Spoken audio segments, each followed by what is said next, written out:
So, sometime not too long ago, an ex-coworker of mine once told me of how one of these days, what words come out of your mouth are going to get you killed. Her message was ominous then, and to this day is, well, intended to terrorize, to strike fear that we may not be bold enough to think, bold enough to feel, bold enough to express. Yes, even what others may perceive to be stupidities. What could be said to question tyranny's sense of power? Why not let such thought and others like its kind steer our course for the remainder of this period? Why not let that be our work, at least for the time being? Justin Trudeau backtracked on immigration entering Canada, admitting mistakes were made. This coming from the poster child of the communist regime. Why should it matter to Americans that Canada's leader is backtracking on tightening security at their points of entry? Well, number one, they are our northern neighbors.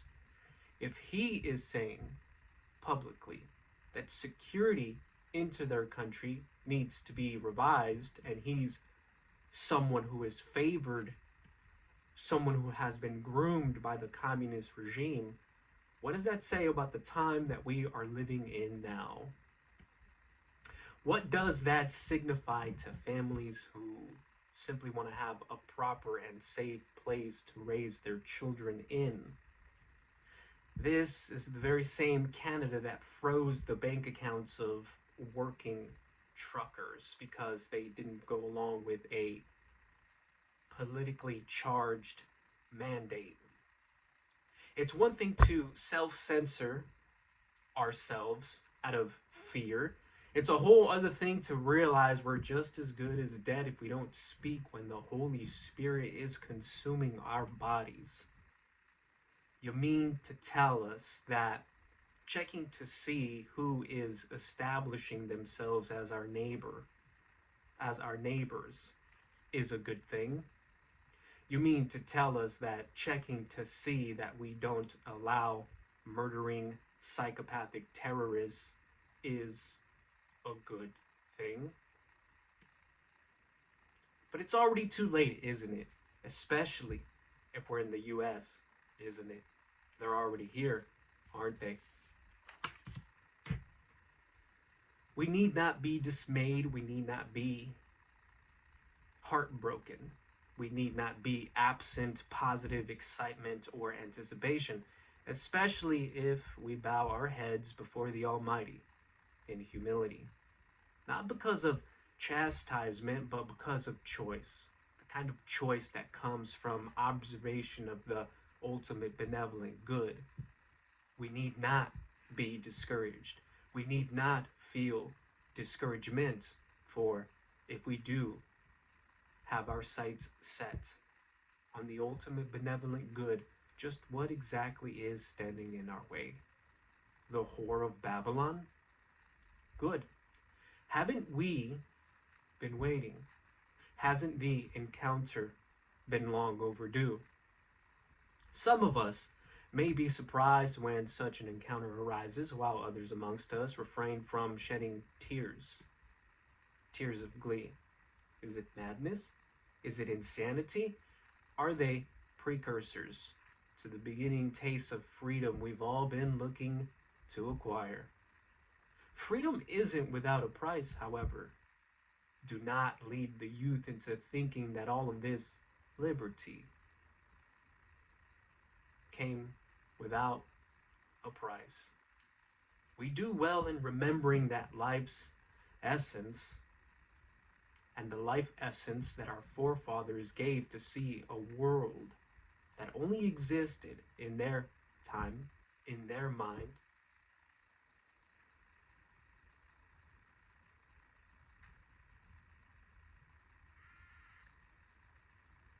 And so look at us now, in the midst of hell's minions breathing down our necks.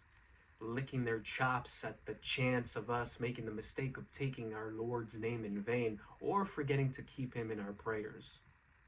What then do we do if our hearts and minds are properly placed in not using our Lord's name in vain, our Lord's name to elevate our own status? What then are we to do if our hearts are set in having a relationship with the ultimate benevolent good, with our Father in heaven even? We are to work that our salvation be in causing hell to tyrants, those bad men lurking in the shadows that lay hidden,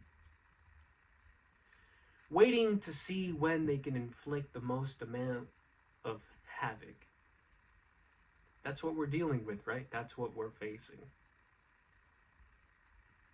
We're facing the reality that America cannot be the world's leading authority in individualism because those Americans are stupid, they're dumb, they're gullible, and they will believe anything all the time. Even that known terrorist groups have infiltrated without any sort of real resistance whatsoever. See, these are just words. These are just supposed to be words. These are all supposed to fall on deaf ears. No one is supposed to hear this, let alone believe any of it, because those Americans are supposed to be too fat to be doing anything about it. They're supposed to be drunk, watching football, jacking off to porn, shot out of their minds off of fentanyl, cocaine, opioids, psychedelics, or marijuana, or whatever. They are not supposed to realize that all it takes is one little teeny tiny kernel of truth coupled with a little teeny tiny bit of interested curiosity to revolutionize that great cosmic force of the mind. Nope. We aren't supposed to talk like that, think like that, or feel like that. Not us, stupid Americans with all their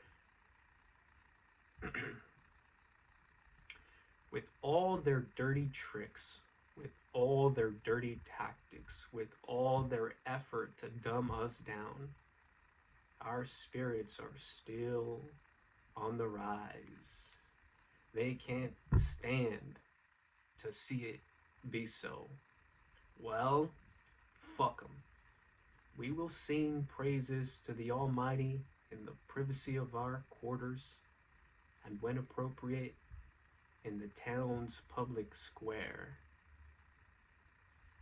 Those dirty, dirty bastards. They want to lump us in with the real racist group of people who are of wanting to see humanity reach its fullest potential. Tyrants, with their whore mothers, don't want us talking amongst each other, especially not of how there are individuals who have risked everything to escape the hellholes they've created. We aren't supposed to talk about how there is always a phenomena of a group of people like that. Why? How come? Is it because of the inconvenience that it causes? You know, Klaus Schwab has never eaten a street taco in his life. He's never gotten his hands filled with grease from the taco. And he's the one that anointed Justin Trudeau. And now he's backtracking on immigration. Signs of the time. Signs of the moments that we are in. It seems that memory is making its appearance, and humanity with the benevolent spirit is making its way back again. as if it had been recuperating from previous injuries. Stabilized societies permit citizens to think and grow. If it needs to be sanctioned, off with their heads. Our labor should provide that sense, one where it feels damn good to make tyrants sweat and inevitably shit their pants. You ever notice how discrimination surrounds beauty? It's only allowed to appear within certain specific scenarios, as for an example, only within designer fashion, cosmetic beauty, certain kinds of foods and certain kinds of restaurants, certain kinds of museums, and certain kinds of art galleries. It's also granted permanence within the closeted enclosure of private homes. An idea here is to have beautiful homes contained within them beautiful stuff. Beauty isn't ever supposed to reach our central areas of commerce. We aren't supposed to ever experience a sense of beauty while eating lunch. The sentiments that we experience because of such events while dwelling in beauty aren't supposed to happen anywhere other than remote specified locations, even though, psychologically speaking, beauty does much for the psyche. Psychology hardly ever gets to it. Preferences, styles over others, objects we shelter over others, colors in hair, tastes in music, and so on, do make it to our sessions, but not beauty. Only in the most rare of circumstances, all things regarding beauty appear to have vanished from our conscious minds. Beauty, beauty, beauty, the great suppressed. Even the devil and non-terrestrial entities get spoken about more frequently than beauty does. Intra-relational familial dynamics get spoken about more frequently than beauty does. Sexual tendencies, sexual proclivities, sexual scandals get brought up more frequently than beauty does. Beatings, stabbings, shootings, killings about a woman get more attention than the woman herself. She must have been something pretty. Hey, Joe, where you going with that gun in your hand? What of beauty, however? We've become too frightened of the immaculate. Really, how could we not? Some of us have grown weary, tiresome, have become drained of our life's essence because of beauty. Nothing moves the soul more than beauty's pausing phase. We become still or stilled because of beauty. We become desirous to bolt out of beauty's presence because of, well, beauty's presence. We stop breathing, even if only momentarily, because of beauty's presence. Verses in a song or a book or a poem at times have the ability to invoke those types and those kinds of feelings in us. Recently, as of late, for me, it's been the lyrics, home, home again. I'd like to be here while I can. When I come home cold and tired, feels good to warm my bones beside the fire. From time to time, it is unbearable, shakes us to our core, so much so that we can't take the feeling. So what do? So we run. We show a desire to remain virtually untouched. Plato was keen in his observation of the bond love and beauty contain. What was beautiful woke love up and enticed it. Love wants the true, the good, and the beautiful.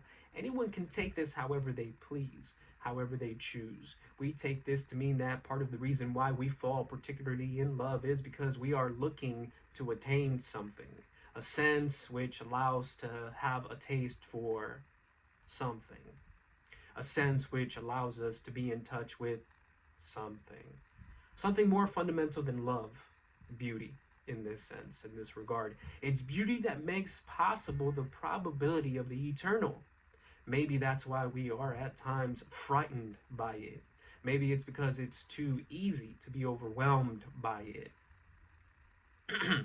Going past flesh and bone, going past matter into the realm of the ethereal and eternal is by definition much for the rational mind to comprehend. Regardless of how much it may be, it is still an odd thing that beauty goes discriminated against. The idea, the very word beauty, has become foreboding. The sense of stimulation that is derived from perceiving beauty is kept out from conversation because the word itself is prohibited. It's been led to mean only cute, lubricitous, or resistantless, adornful, and filled with sentiment. What I love about beauty is beauty's possession of all those attributes, as well as its originality, perspicacity, dynamical sense of comprehension, the power that it derives from that big brain processing power. All of these things make a concerto of beauty's being, one that is soulfully pleasing to listen to for days on through. When beauty is as it is, there are chills that multiply, that shape up vertically, only to be brought down to our knees in praise when no one is near. There is no monologue necessary or even required to be given in order to articulate beauty, what its techniques are for bringing it about. But yet, such things are prevalent in schools, particularly schools of art. We often hear of an art object's reach span, when we all possess the capacity to sense something beautiful. We've become susceptible to being criticized by outlanders, non-native people of our lands, because beauty, with all its blazing glory, has been ripped out of its soul. We no longer find it in the fields dedicated to its study. Isn't it interesting that every now and then we get a Hendrix or a Joplin or a Picasso or a Van Gogh, whoever the fuck that guy is, to remind us of how we have transcendental power, that very same kind of power that allows us to supersede.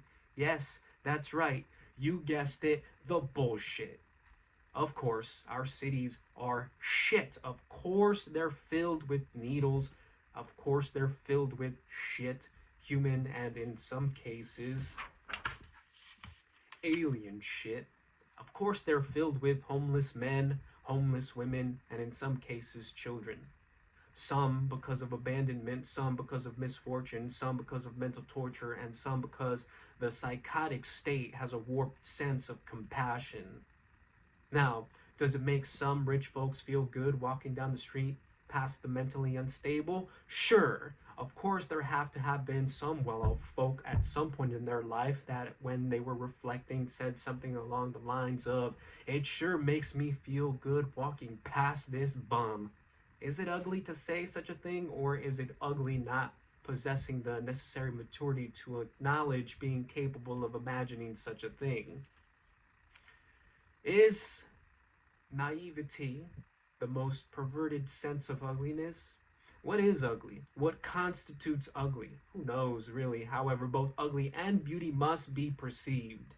Ugly unfolds in the purview of our mind's display just as much as beauty. In these purviews, ugliness, just as much as beauty, is touched, seen, smelled, heard, tasted, yes, sensed. When we don't have notions of beauty surrounding liberty or justice, we get tumultuous calamity, even if at first only in our visions. What more than that is needed for it to ensue? The imagination, and to be precise, if America is going to lead unchallenged, the American psyche must have the capacity for sensing in its imagination both ugliness and beauty. Let our thoughts therefore be steered toward the ultimate benevolent good, underwater civilizations, planetary defense systems against meteor threats led by the US, remote drones delivering food to every household family in the US, AI-assisted learning, space exploration, space population programs, and yes, art, and more art. How about cyborg genetic enhancement? How about we push the life expectancy rate to well past over 100 years old, and doing so with vigor and vitality? Buildings, beautiful, erect, magnificent structures, the kind that force us to think, the kinds that force us to take a step back because of how magnificent they are. Not this shit that makes you want to kill yourself, but not before you wash your eyes with bleach and Drano. You know, Picasso at one point went on a mad binger, creating an absurd amount of paintings in a ridiculously short amount of time. They were all masterfully crafted, of course. The other day, sometime not too long ago, must have been either yesterday or 2 days ago, or 3 or 4 or 5, who knows these days, I saw on my YouTube feed an ad. One of these ads that pop up while you're scrolling through to see what video you're going to watch next. Anyway, this ad was by Apple. It had a black woman with an afro stretching in yoga pants. In bold lettering, the word fitness was in the backdrop. I remember thinking to myself, neat message. That's a really nice thing to encourage people to do. The woman was rather large. She wasn't obese, but she wasn't in prime physical condition either, which led me to think, A, she's either getting started or she's making headway. In either which case, there was reason and there was cause for celebration. These were overall positive, invoking images. However, then I remembered the little dirty secret that most Fortune 500 CEOs simply won't tell us, the one of margins. You see, something happens when a business goes from a private corporation doing business to a public corporation doing business. After decades of going public, CEOs have to find creative ways of satisfying their shareholders. In an athletic arena, if the trend, especially if a generational trend is being established, is one of less and less people are working out, how do you include in your marketing the targeting of those people? Well, you begin by saying things like, if you have a body, you're an athlete. Just to make individuals feel included in the messages behind the broadcast. Just with that verbiage alone, you've already managed to include more potential customers. Inclusivity is really about including you in our base of potential customers than it is about celebrating outstanding individual performance. Why? Because numbers need to be achieved. Soul or sense is willing to be paid for. And the price are individual achievements and accomplishment. See, that's been an attitude, that's been a sentiment. But we're supposed to be too ugly in vanity, so much so that we've lost our capacity to figure such things out. There is something quite beautiful and very attractive about piercing, cutting thoughts. With all the sentiments that come along with enclosing beauty, there is still the present desire for beauty to be seen. The Greeks used to worry over beauty abandoning their cities. So they built beautiful temples for her, would create altars in their homes. Beauty for them brought a certain kind of allure to matters, but to experiences most particularly. Beauty hasn't forsaken us altogether, however, she can't. She's part of our existential experience. Where is she most commonly found? In today's day and age, in our phones. The average teenage boy has the power to view more attractive women online than the most successful don in human history. He has the ability to be able to do so without any sort of effort on his part whatsoever, or at least the most minimal amount of effort. It's a perverted sense of beauty, carnal in its sense, used for the intended purposes of exploitation and extortion. Beauty is used to keep us wanting and wanting and wanting, desiring to please our most basic of urges, but not actually doing so, thus sustaining us in the loop of consumption. If we leave beauty to be defined by others, we leave beauty to be experienced only by when others decide. All aspects of beauty become paramount to be studied, especially those outside of traditional subjectivism and objectivism.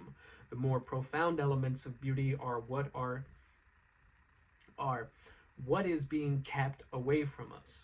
It's only the shallow aspects of beauty that are perfectly okay to be commercialized, as if those are the only aspects that have been greenlit in our culture. They are not the only ones that exist, however. Is this done on purpose? Is this done unconsciously?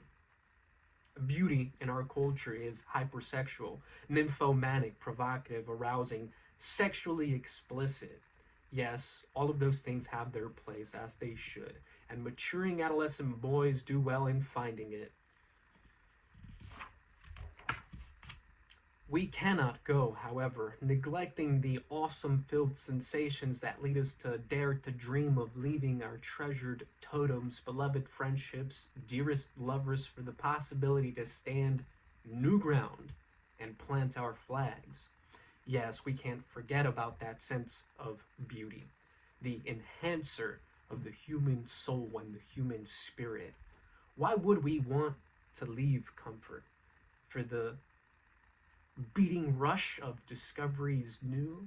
Because we can? Maybe, just maybe because we can. We must beware of the traps of paradigms, terms, however, how others choose to define beauty. We all know when something beautiful has come our way. Whatever it is, whatever it has been for us, do we really need someone else's definition of beauty to persuade us into thinking that our brushes up with beauty are invalid? We all know and can sense when something truly ugly and atrocious is occurring, even if we've encountered this in just a couple of seconds upon entering a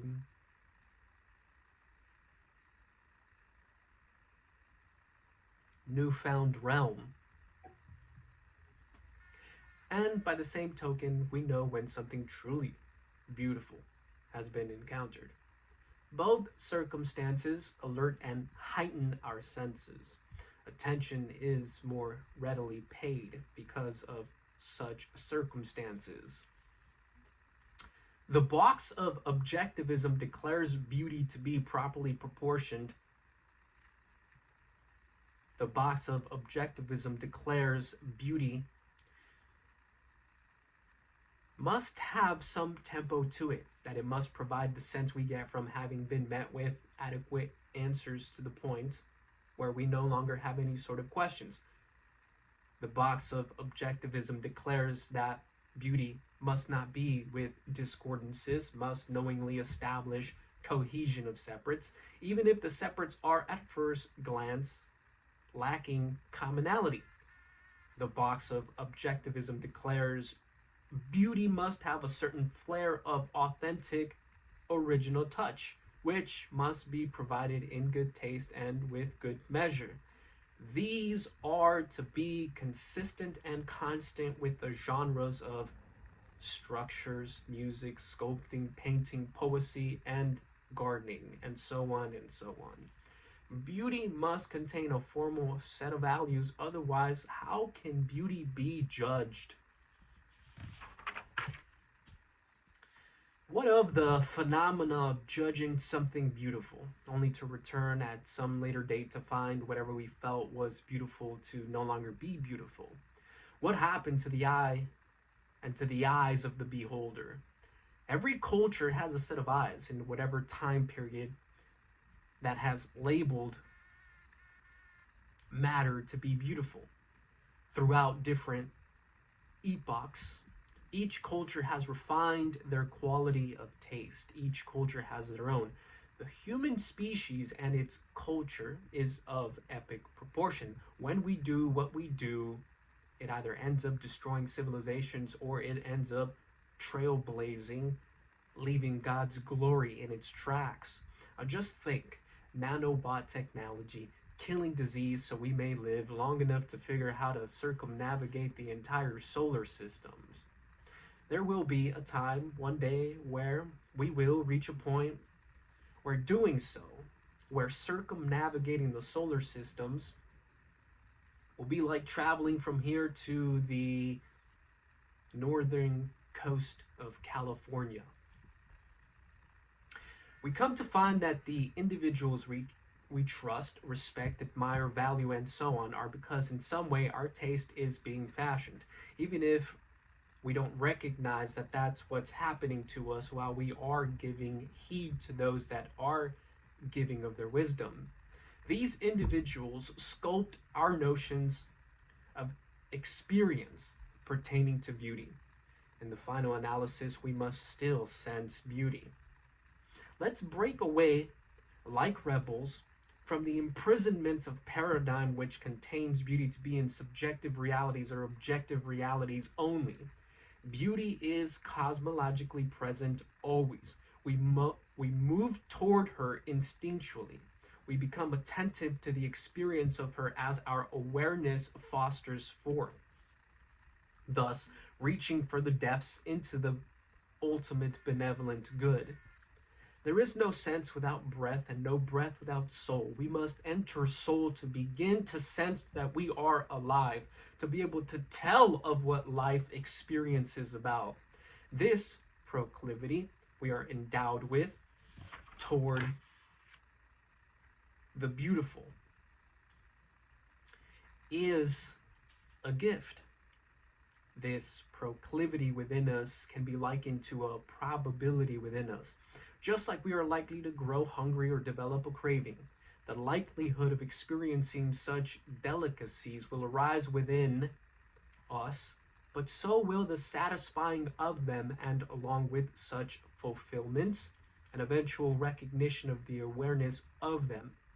Satisfying or filling the barometer of these cravings differs in their intensity based on individual.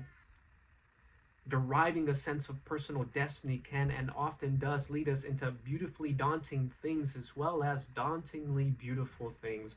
For some, circumnavigating the entire solar system and being the first to do so could seem to be a frightening thing, while for others, it's recognized as a prophecy that must go fulfilled. Something they knew was always going to happen. How, one may ask? That is an answer we could all, and we would all, wish to obtain. Knowing such things is what separates those playing ball from those who are merely spectating. There's nothing wrong with spectating, just like there's nothing wrong with playing ball. As with anything, our proclivities and naturally arising biological inclinations can be manipulated. As Americans, we go accused of being stupid, gullible, naive. Our good nature and proclivity to want to see others as good gets misunderstood for a weakness. Believing in good, believing that good dwells within people is not a weakness, nor is it a vulnerability. It's one of our greatest assets. We've bitten of the forbidden fruit. We've grown in our sense for knowing good from evil, and we know that evil will not succeed. The benevolent good cannot go repressed.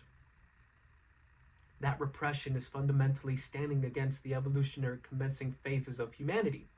Suppression is one element of being. So is numbness. Too much static noise, too much sulfur, too much luminescence, too much horror and atrocity, and our proclivity to grow acute to our being of beauty can be overwhelmed. Becoming psychically numb is a desired state for some to be in, but not for others. We hardly ever stop to think of how beauty affects our way of thinking. Why would we? Who has the time? Sensing beauty is like a teleportation system, yet we are denied of this mode of transportation because we repress experiences regarding beauty. Sounds ridiculous to say. Who says such things? Yet another way of denying the experiences therein. No admittance of beauty, no acknowledgement of beauty, in fact, dismissing beauty, is depriving us of a story to tell. And who needs that? Who needs another story to tell?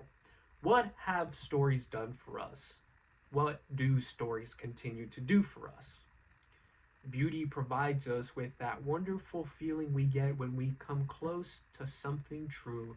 As for an example, when a comment or remark has been heard and it produces the effect of a genuine release of laughter.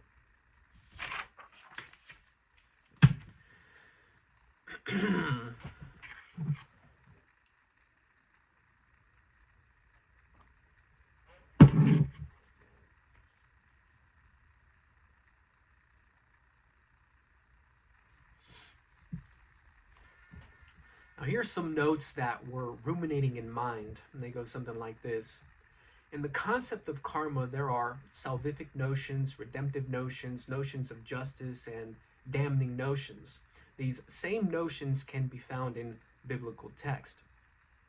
When people say karma is a bitch, isn't that invoking some sense of justice? Doesn't that expression indicate some sort of procedural operation either taking place or having taken place to indicate some sort of cosmological balance having been braced? When individuals express reincarnation, are they not implying a belief that reincarnation provides us with the opportunity to get things right? Isn't that opportunity providing salvific notions? When we go as far as to say that reincarnation provides us with an opportunity to get things right, no matter how many lifetimes it may take, aren't we really providing hope, particularly for those who are guilted by their own conscience? Aren't we really, by the same token, aiming to strike fear into the hearts of men, women, and children who lack consciousness? Therefore, reincarnation can be a beautiful thing, but it can also be a terrifying thing, depending on what? The individual, of course. We, meaning humanity, need stories that awaken us to our conscience, stories of hope, redemption, salvation, justice, equilibrium of cosmic proportion, retribution, and so on. Why? Because of what they provide. Opportunities to find reasons as to why we should keep doing what it is that we are doing, especially if we have our sights set on the ultimate benevolent good. If we do, we have to realize that not everyone has the fortitude to set their sights on the ultimate benevolent good. Not everyone who glimpses at the ultimate benevolent good has the fortitude to move along its trajectory. Some refuse the pull of its appearance, of its being, while others work against such ultimates. So, for those of us who cannot ignore, will not ignore, dare not ignore such things, how do we persist? Through the mechanics of why and for what? Because we can, because it's worth it, or because it's just too damn beautiful to resist otherwise. The carbohydrates in form of the pupusa fucked my day up yesterday. The one I had was good, but the rest of the day turned to shit. I could feel it in my writing. I felt it when I was writing. Maybe. That last portion shouldn't have made it here, but you're starting to get the picture. The world is not a boring place. We are living in a time where bishops are found saying that knowledge is indicating out the ultimate benevolent good, what a glorious time to be alive. This acknowledgement has reinvigorated a new sense of study for me.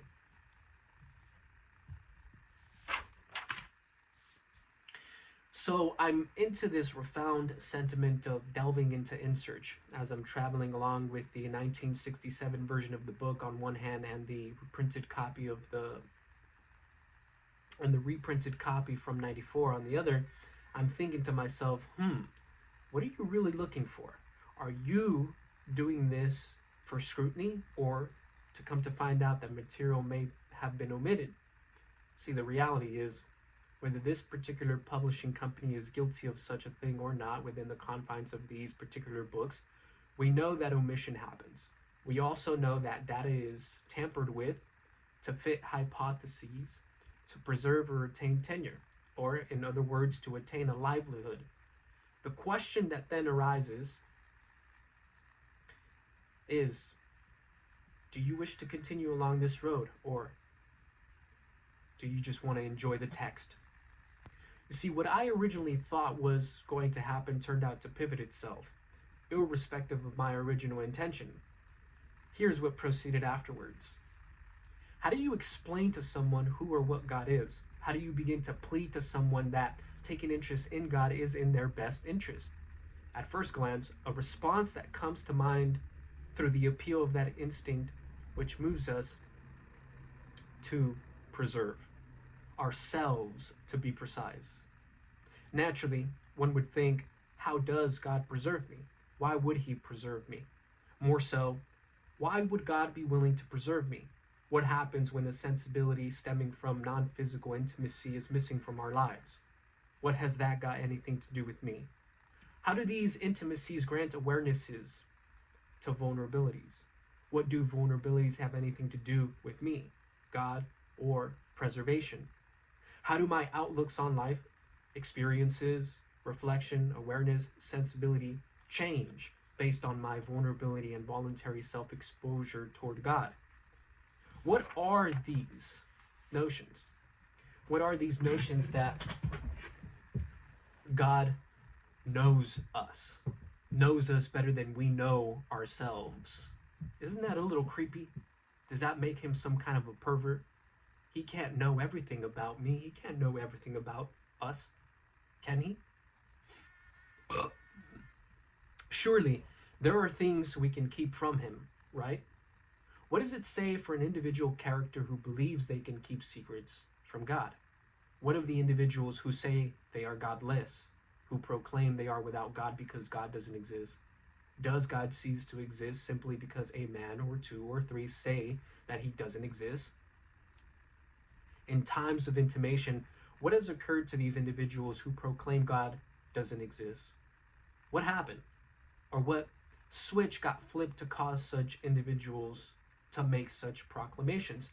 Is there, or were there, a series of traumatic events that occurred to lead them to believe that such events didn't take place? The events of God's existence. What does and what do such sentiments reveal about the nature of the relationship between such individuals and God? In some sense, don't individuals who feel like this miss the point of having a connection with personal divinity? Some dialogue between two kinds of characters. God doesn't exist. Really? You really believe that? Or are you just looking for trouble? He doesn't exist. Just because you say he doesn't exist doesn't mean he doesn't exist. And just because you say he does exist doesn't mean he does. So we have this back and forth, right? This potential dilemma of running into a situation where all it feels like we're doing is just going back and forth. But look around. Explain all of this. You can't. We can't explain the intelligibility behind the design of life's experiences and behind experiencing. The greatest minds have attempted to do so and have came to the conclusion that there is something in this universe guiding experience toward an ultimate destination behind the creation. You see, God fills in the void where logic and reason and quantification fall short, trying to place ourselves in that mode of thinking from which all life stemmed isn't possible. Something else is needed. Divinity. Conversations about whether or not God exists are nothing more and nothing less than deterrences.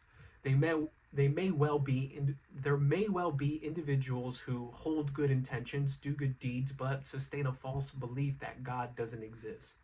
Being like God, being godlike, is the ultimate reality possible. Entertaining the idea that God doesn't exist takes us away from our pursuit or endeavor to become like God. Coming to know for ourselves that God is the ultimate is a personal journey. Knowing God is the ultimate is a personal endeavor as well. Refuting God's existence only makes God's existence that much more inevitable. If individuals are stuck or adamant on insisting that God doesn't exist, that is their personal journey. The human quest is a quest of achieving and realizing its full potential. It starts with a working memory of what we are created in the image of. From a physical perspective, those that act as if God exists obtain wavelength sequences and patterns which can be directly correlated with feats and accomplishments categorized as accomplishments of cosmic proportion. Therefore, ridding ourselves of notions that God is existent retards our progress. If individuals want to entertain crowds through avenues of rhetorical sustenance containing the inexistence of God, let it be known for what it is: showbiz. Let's not pretend it's for the betterment of the advancement of the human species. We would and we should really entertain less and less these ideas of God's inexistence. Psychic realities lead to the realization of God's ultimate supremacy. That is what we should lead individuals toward the unraveling of their own psychic being. It is very much a perceptual one. At the same time, we should be cautioning individuals to look out as they hear these notions that God doesn't exist. The more we adhere to God's reality in our personal lives, the more probability we stand at directly causing events in our personal lives that lead to the character unraveling of our ultimate destiny, that of becoming like God. God-like in sense. How is it a far-fetched idea to imagine that we could one day be arbiters of universes? What we know is that there have been clusters of individual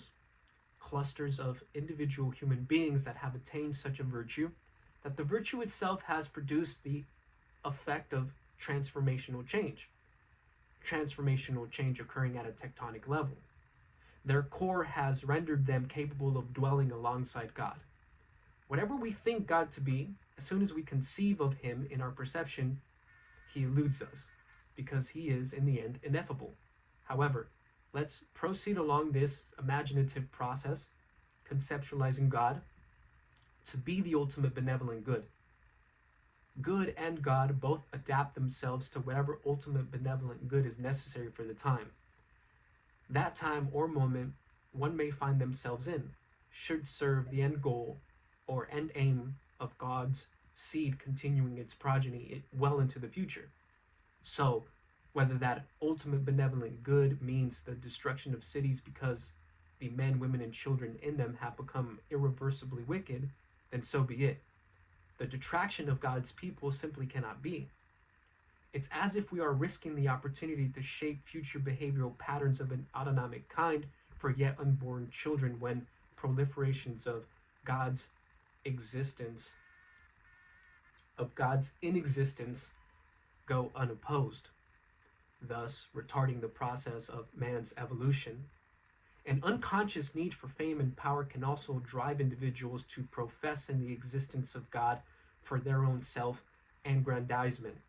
God's kingdom on earth runs the risk of being hijacked by the very same people who would profess bringing it about. See, people are complicated. Individuals are filled with unconscious needs. Personal demons or shadows is what we call them as a collective. Learning to handle our own predatory snakes dwelling within our hearts is one thing. Learning to contend with the snakes dwelling inside of the hearts of other men is another set of circumstances. Recognizing that individuals who profess that God doesn't exist is a snake which must be commanded to do our bidding, in which case it's to provide a tincture from their poisonous venom to serve as antidote to what otherwise would surely kill us. What exactly goes on when individuals say God doesn't exist from a personal point of view? What story do individuals have to make such a claim? Or are they just repeating what others have said? Through extension, what goes on when a bulk of the population says that God doesn't exist on a collective level? What stories do they have of God's inexistence? Or are they promulgating an agenda? Do they have plans in mind, particularly the manifestation of chaotic destructive energy, the kind of force which is responsible for instability within cultures that stems from attempting to upend reality? When these opportunities arise, they are opportunities for the medical technicians to apply the art of their practice, the healing art of their practice, to the greater population or the greater part of the whole of the individual, proclaiming such things. Where the rubber meets the road is, can the societal doctor principle out the transfigurative process of alchemy? We are all qualified, even if only in lay sense, to speak of matters of soul because we all possess one. Those of us that are human, at least. What we most fundamentally need are indications by in which we establish the interconnection between self, me, I, and consciousness. If we are paying tribute to attention by effort on our behalf in our own lives, and if we find ourselves immersed in this process, the indications of how to do so will be reflective in our actions, in fact, in our being. They will be attractive because of the glimmer of the shine of our flow, and yes, even our glow. That same glow and that same flow from which all other things within time-space reality exist. Our being fills the void of empty space, which is otherwise barren, cold, empty, dangerously isolated, alone. Part of what it means to be alive is to carry with us the embers of life, our vision adapted to its attraction. We evolved as a result of such guiding principles out of absolute darkness. To some, that is an astonishing feature, even a phenomenal one. To the bitter and to the resentful, this becomes a target to aim their visceral self-hatred. It very well should be the case that they feel as so. Well, because life is always beautiful.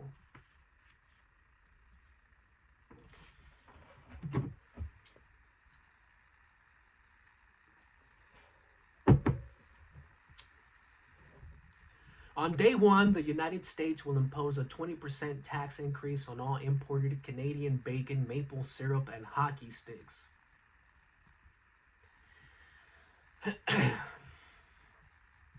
Compartmentalization. That's the word that is coming to mind as I'm reviewing further the topics contained within the confines of this book. To a degree, we are all compartmentalized, some more than others. It's my understanding that active military units are always compartmentalized. What exactly does that mean? Google says it is to be divided into sections, to be specific. Put the human element of mind into picture, alongside with psyche or soul. In this instance, psyche and soul are synonymous. Psyche and soul could never be controlled. They are with their own autonomy, choosing to come and go as they please, if they please. However, the human side of our aspects, of our multifacetedness, needs knowledge. It needs to comprehend in order to make sense, in order to function, specifically in the world. Our bullshit barometer goes off when a detail in a story goes against our inclination for sense in the world. That mechanistic function of bullshit alert has access to prescient events, but more specifically than that, to dialogue which provides sense with some insight that doesn't fit whatever linear story is being intuited as bullshit. Knowledge serves our basic function of being able to function in the world. When knowledge got passed down by our ancestors, by our ancient ancestors, a certain portion of our being, inclined toward preservation, generated a sense of maintaining knowledge scarce, for a multitude of reasons, one being the intentional state of deprivation of knowledge toward other tribes for purposes of maintaining competitive advantage and advantages has always been justified. Another reason, one could say, was due to experimental reasons. An idea embedded here would be, what will progeny do absent knowledge or with divided knowledge, with bits and fragments of truth? How will and how do multitudes of generations arise in given sets of circumstances?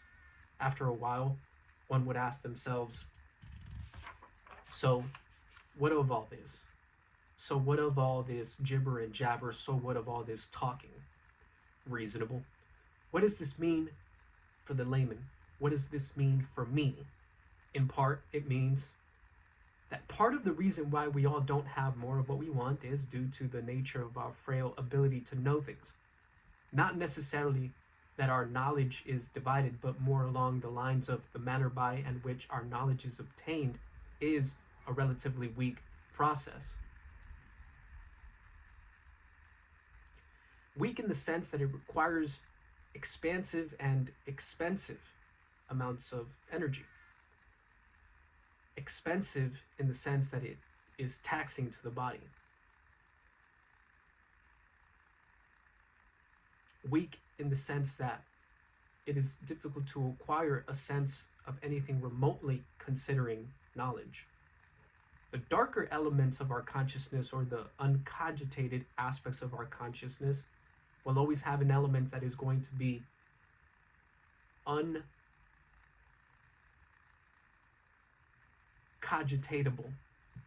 There are elements in life that we cannot simply begin to know where to commence beginning to imagine. Therefore, we are always confronted with the least of us coming across a scenario where the greatest of our abilities to proliferate the mythic imagination will never be felt. The language, terminologies, substances, and syntaxes that arise out of a common verbiage with regards to human individual psyches, potential, dilemmas, just don't make it to the everyday course of our routine events. Excuses get put up. Excuses as to why we don't penetrate deeper into the depths of the fiber of our being. Time gets consumed, busying our lives with other pressing matters, all of which are perfectly fine, perfectly valid, perfectly understandable. After all, we are human, susceptible to sensory pleasures. What happens as consequence, partially, is the working memory of our culture's day-to-day activities remain isolated, stuck in perpetuity with no derivation of the same images we envision on a daily, regular basis. It is challenging at first to overcome the fanaticism of meism. We are blasted with propaganda about how superficial vanity is a lucrative thing to possess, with layers furthering dilution added via the form of victimization occurs anytime our egos go opposed. We thus sink further and further, farther and farther into pits of self-aggrandizing delusional fantasies. We are seeing the pretenders behind the veil of attempted puppet mastery unfolding right before our very eyes, more and more. At least those with trained eyes are. They stick out like sore thumbs because at a frequency, to use a cliche, new agey, cultish term, they just vibe different, man. So, what to do? What do we do? How do we respond? What can be done? What can be done? Because after all, everyone is interested in what to do. Although it is difficult to say because there is no one absolute recommendation that is suitable for all, we believe, think, and feel that practicing the art of listening helps develop, or rather, unfold the precursors to unraveling a sense for bullshit. In other words, learning how to physically shut the fuck up, whilst at the same time knowing exactly when to tell an outside source to shut the fuck up is an art. Knowing when to listen and what to listen to, just as much as knowing precisely when to tell someone to shut the fuck up, is a finely tuned sense.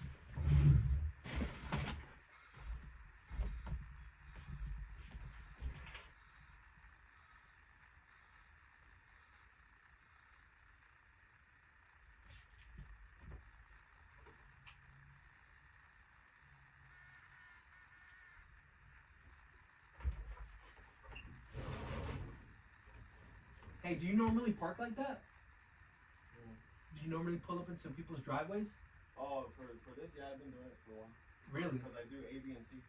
Oh, okay. Usually they park outside. Oh, okay.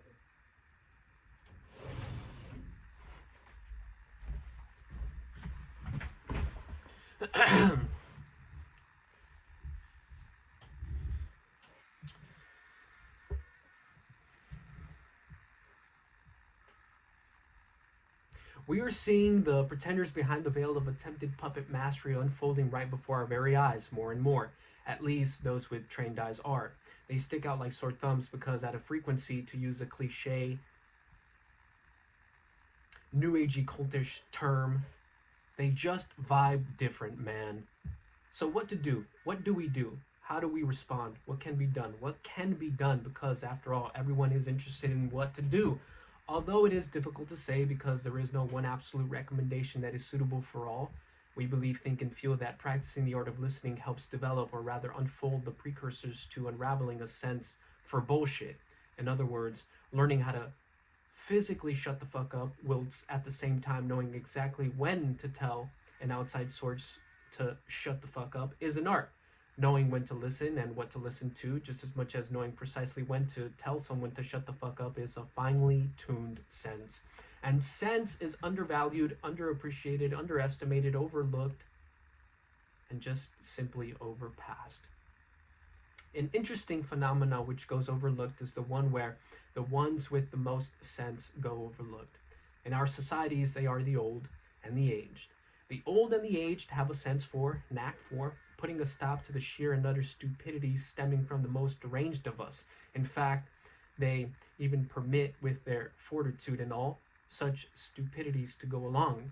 At times, they always seem to be entertained by them. However, if we ever happen to find ourselves in a situation where the mental stupidity is so brazen and at an all-time high, there's nothing like a good old scold from Grandpa to signify an end to the bullshit. Or a good old whack to the back from Grandma's walking stick to straighten us out. See, they've put in the time. They've put in that valuable, precious, unretrievable concept of time into developing a sense, and we ought to be more grateful to them for that sense, for a sense. Just as much as for their patience in permitting such stupidities to come into their own.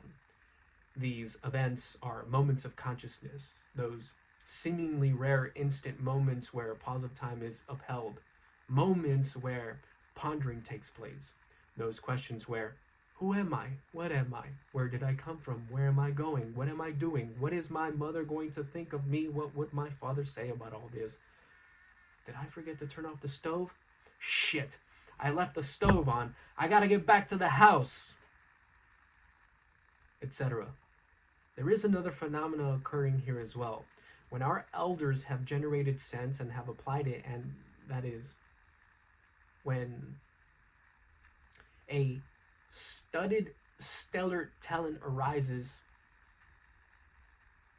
and their behavior is bearing fruit of good ilk, our ancestors tend to talk, specifically amongst each other, to encourage and support.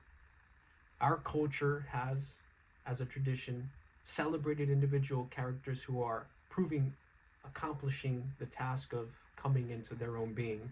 In other cultures, in foreign cultures, alien cultures, doing so is seen as a sin. Fuck that. That's bitch shit. We're gonna chop them at the knees because they're too excitable. We say to hell with that.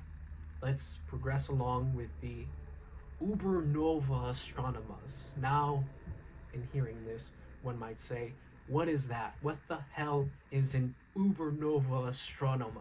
That sounds made up. You made that up. Look around, sweet cakes. This is all made up. Haven't you gotten a clue yet? So, how do we generate that fine balance between knowing when to speak up and knowing when to be silent? Has the capacity to listen been trained? Has it been done today? Was it done yesterday? How about the day before that? And the day before that? If so, how consistently has that been done over a week, a month, 2, 3, 4, 5, 6, a year, 2 years, and so on? How about over the span of a decade?